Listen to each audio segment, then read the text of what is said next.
why is this important? What this means is that the hodl rate is going to go up. As I said last year, these new type of buyers that are coming in never sell assets. And if you've been subscribed to the channel, you know I've been saying this for a year. This is one of the things that I think is the single most important thing that has happened at this conference that nobody's paying attention to. Everyone's focused on Trump, everyone's focused on the strategic reserves, everyone's focused on fire Gary Gensler, yeah. You know, it's just like dumb energy.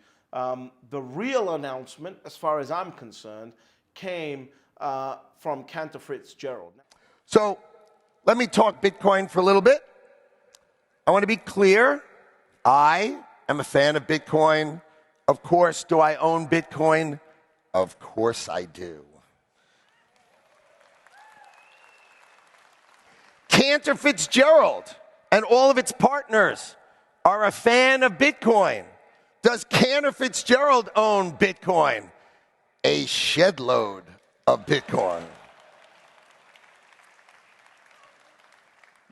My view is Bitcoin, like gold, should be free to trade everywhere in the world. And as the largest wholesaler in the world, we are going to do everything in our power to make it so.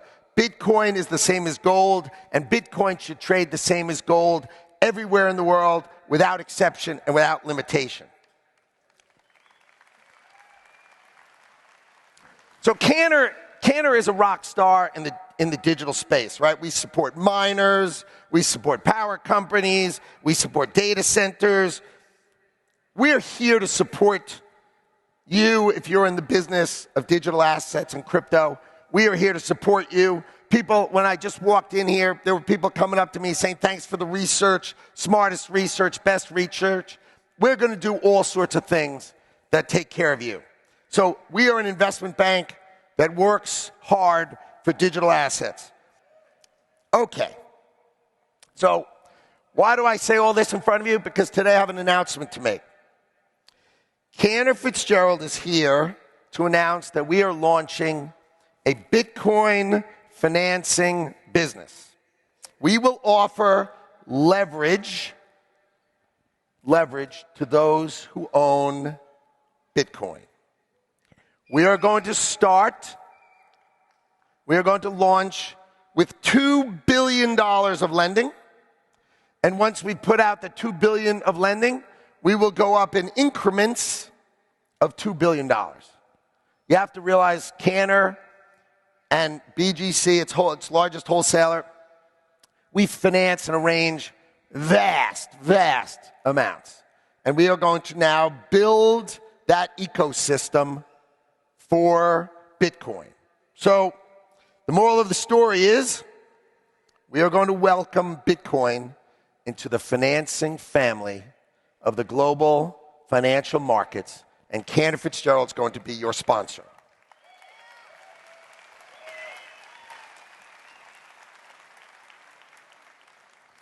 We will build the best platform for financing Bitcoin. We will work with the best custodians. We are committed to your ecosystem of Bitcoin. So, in closing, we are Cantor Fitzgerald, and we will support Bitcoin. Thank you, everybody. Howard Lutnick went on stage and said, look, firstly, Cantor Fitzgerald owns a shitload of Bitcoin. And then he clarified on Twitter that he said shedload, not shitload. But I kind of prefer the legend of him saying shitload. So we're just going to go and assume that he said shitload. He said Cantor Fitzgerald owns a shitload of Bitcoin, right? That's pretty gangster of a CEO at that level to say that, even though he said shedload. But he then went to say that on top of all of that, because another thing that people don't realize is Cantor Fitzgerald does all the liquidity management for USDT, Tether, which is, you know, from what I can see and what I can hear, is the chosen stable coin for the USA, right? He said, look, you know, Sam Bankman-Fried told the story of Sam Bankman-Fried trying to destroy Tether and tried to get $10 billion of liquidity in a single day, and it was all fulfilled, right? And then that caused shockwaves in the system because they have everything backed up. Tether has everything backed up. So he basically said Tether is the chosen child when it comes to having a USD stable coin, right? But then he went on to say, which was the single biggest announcement, and this is the type of things that I really like to ask you to help me get out to the world, because this is the type of information that no one's really talking about, and because it's quote unquote high level finance, people don't really understand the future impacts of it. When I started talking about the impact of BlackRock applying for an ETF, and inside of 1 year, we went from a president that didn't like Bitcoin to, potentially a Bitcoin House, a Bitcoin Senate, a Bitcoin president, because of the background work of whatever Larry Fink and all of these fund asset managers are doing, basically. People didn't understand it then either. Now they understand. Now they understand what British Hodl was saying last year, literally 1 year ago, to this point, about why you need to get to 1 Bitcoin and who's coming into this game and why them coming into this game is specifically important. So anyway, Howard Lutnick gets on stage and he basically announces that Cantor Fitzgerald, this is not a fly-by-night BlockFi. This is not a bullshit Celsius. This is not, some firm that's been created out of a bunch of VCs who were circle jerking one night about what the future of finance could look like. This is Cantor Fitzgerald. He gets on stage and says, we are assigning a $2 billion business. We're launching a $2 billion business that is going to basically provide leverage and liquidity on your Bitcoin so you never have to sell your Bitcoin. This is the CEO of Cantor Fitzgerald getting on stage. This is like a person who is one of the arms of the Federal Reserve, basically, right? He's one of 24 arms of the Federal Reserve. You can generate liquidity at any moment in time, in any second, completely backed by the US government. Getting on stage and saying, we're launching a $2 billion business to allow people to never sell their Bitcoin, to generate leverage and liquidity on their Bitcoin. And once we fulfill that $2 billion worth of loans, we're going to increase it at a clip of $2 billion at a time, right? Just think about how powerful this is. Just think about what he's announced here.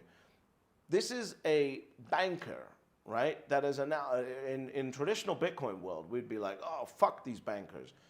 No, this is a banker who's part of the club, right? Which is the access to the Federal Reserve liquidity, instant access to Federal Reserve liquidity, saying that we are going to create a facility so that you never need to sell your Bitcoin. You can borrow against it, leverage against it, and we're going to start off with $2 billion of lending to prove the concept.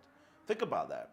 This is not, again, I want to highlight who this is. This is Cantor Fitzgerald. This is not a VC-generated future of finance type of firm, right? This is Cantor Fitzgerald coming out and saying, we're launching this. We want a loan against Bitcoin. We're gonna do all the calculations to make sure the LTVs and everything else stay the same. We're gonna underwrite it, and ultimately it's backed by the US government and the US government's ability to print money, which is an unlimited amount of money printing. So this is an absolutely fantastic announcement, and I think it was completely and utterly ignored by most people because it is a complicated thing to understand, right? Put in the comments whether you have been aware that this is coming or not by watching this channel, because that's what I want people to understand. I want to elevate the game in a little bit of understanding how long-term finance, how big finance is going to come in and look at Bitcoin. And I think we've done a pretty good job so far with understanding how people like BlackRock, how people like Fidelity, et cetera, are going to be looking at this. So now, Cantor Fitzgerald has announced a $2 billion fund to do this. So guess what's going to be next? Fidelity's going to be next, BlackRock's going to be next, Goldman Sachs is going to be next, everyone's going to come. And what this means is, the benefit of this is very simple. The hodl rate goes up, right? Now you don't have to sell your Bitcoin to generate liquidity. There's obviously going to be the small holders that do that because they don't know how to get access to these products, and that's absolutely fine. But the people who are now buying the ETFs and everything else are going to be able to loan against their ownership of Bitcoin whether it's apparently physical, quote unquote, physical Bitcoin or the ETFs. And they're going to be able to generate liquidity without ever having to sell this asset ever again. What does that also mean? It means that you no longer have a tax liability on your Bitcoin, because let's say Bitcoin gets down to the 200-week moving average, which is where my ideal point of borrowing against my Bitcoin would be, the 200-week moving average, a 4-year moving average. You can now generate, 15, 20% liquidity against your Bitcoin position and just watch the thing ride up, and you don't have to pay any tax against it. You never, ever have to let go of your Bitcoin ever again. This is absolutely huge. It's going to increase the hodl rate, not decrease it. People are not understanding how important this is, and I want you to share this message and subscribe to the channel. Help me spank the YouTube algorithm to get this message out in front of more people. Remember, the faster you subscribe, the faster this helps me get the message out. And that's what's important, because this is the single most important message that came out of Bitcoin 2024, in my opinion. It's the single thing that made me decide that I need to be at the next conference, because we've now crossed the Rubicon here, right? On what's going on with Bitcoin.